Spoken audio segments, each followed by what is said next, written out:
Everybody's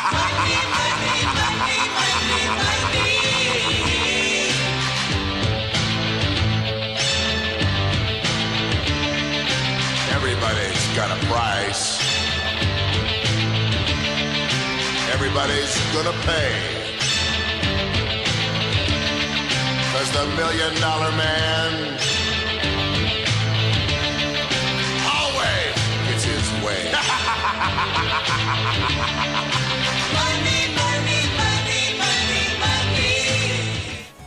What's going on, guys? This is John Zakari, and today I'm coming at you with a review for DuckTales Remastered.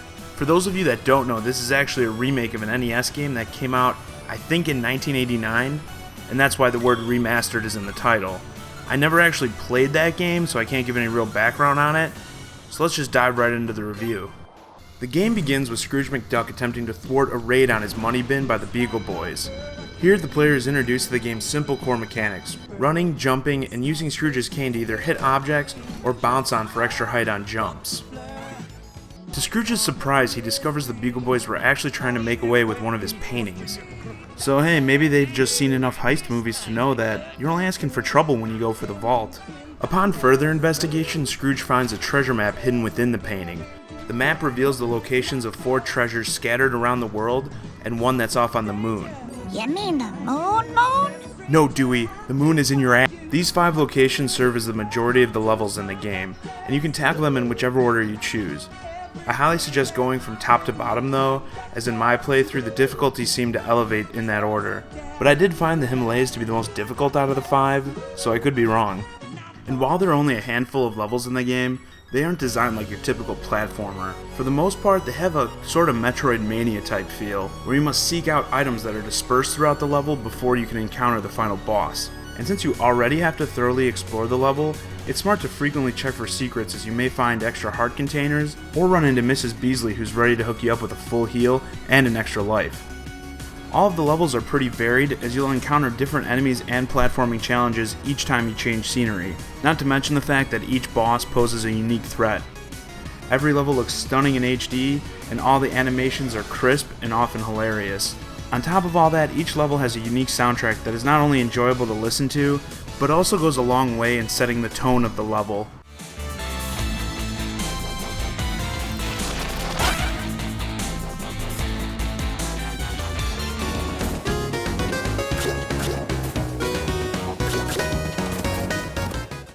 The thing that surprised me most about this game was the amount of story it contains.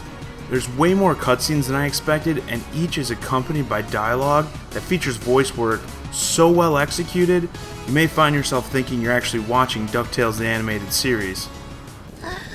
Is there really a monster in there, Uncle Scrooge? Don't be silly, Webby. Yeah, there's no such thing as Dracula. Right. He is right, isn't he, Uncle Scrooge? Of course he is, Louis. Vampires, banshees, and mischievous spirits are just a lot of superstitious hocus pocus.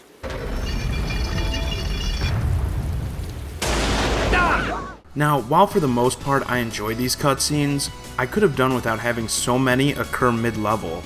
I usually enjoyed them on the first viewing, but I felt some were unnecessary, and skipping them gets really old when you find yourself having to repeat a level several times.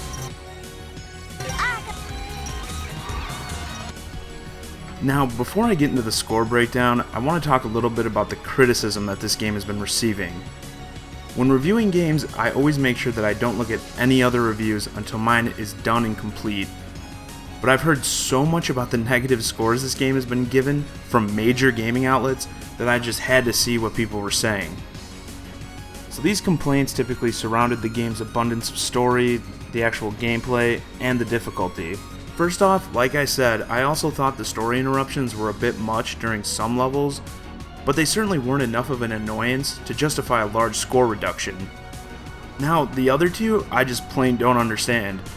Even though I haven't played the original NES version of DuckTales, from what I hear, the gameplay style and difficulty remain largely intact. When a game is considered a classic, how can you complain that the gameplay is too bland and needs to be updated? And while I thought it was challenging, I never found myself too overwhelmed. I mean, are people really that coddled in this age of regenerative health and autosaves every 20 seconds that this game is considered outrageously difficult or even cheap. After reading many of these reviews and completing the game myself, I believe that this hard cheapness that many of these critics are referring to specifically occurs at the end of the game. Without saying too much, there's a section at the end after you've beaten the final boss that requires some really accurate platforming. And since this is after the final boss, you're likely already out of lives, and if you run out here, you have to replay the entire level and defeat the boss again just to get another shot. Yes, this section is extremely challenging, but newsflash people, this is what the NES era of gaming was all about. Clawing your way through a brutally difficult section of a game just to get another chance at an even harder part was commonplace. While this style of game structure might not be around much today, it should still be respected, as should those who are fans of the unforgiving days of the NES. Alright, that's enough ranting, and I apologize for people who didn't come here for that sort of review, but when I see major gaming outlets giving a game like this scores like 4 out of 10, I just can't help but say something.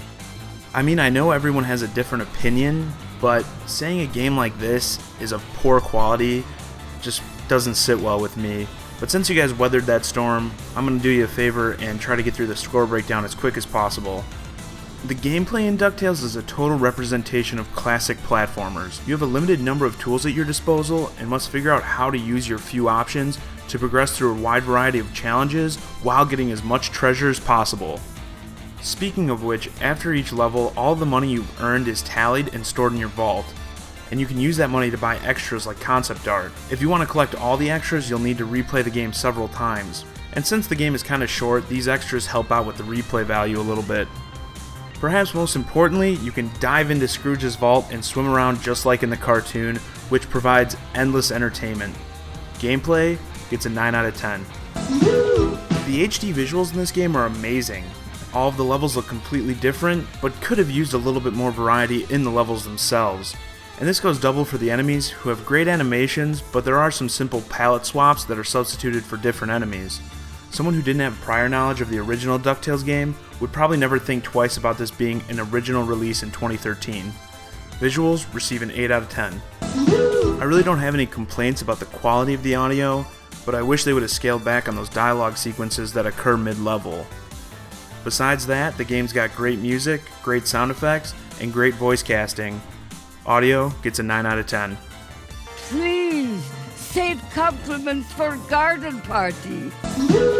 And finally, the story is pretty solid and offers up some comedic moments, but there's just too much of it infused into the levels themselves, and these moments sometimes only disrupted the flow of the gameplay.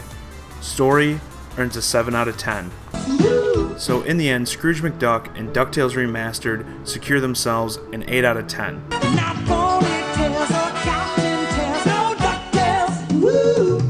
So if you're a DuckTales fan, a platforming fan, or just a fan of that old school NES style of gameplay, I highly recommend you check out DuckTales Remastered.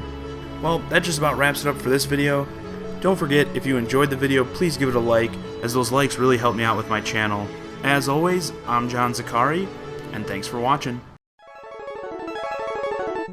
Ugh, they really need to bring that back.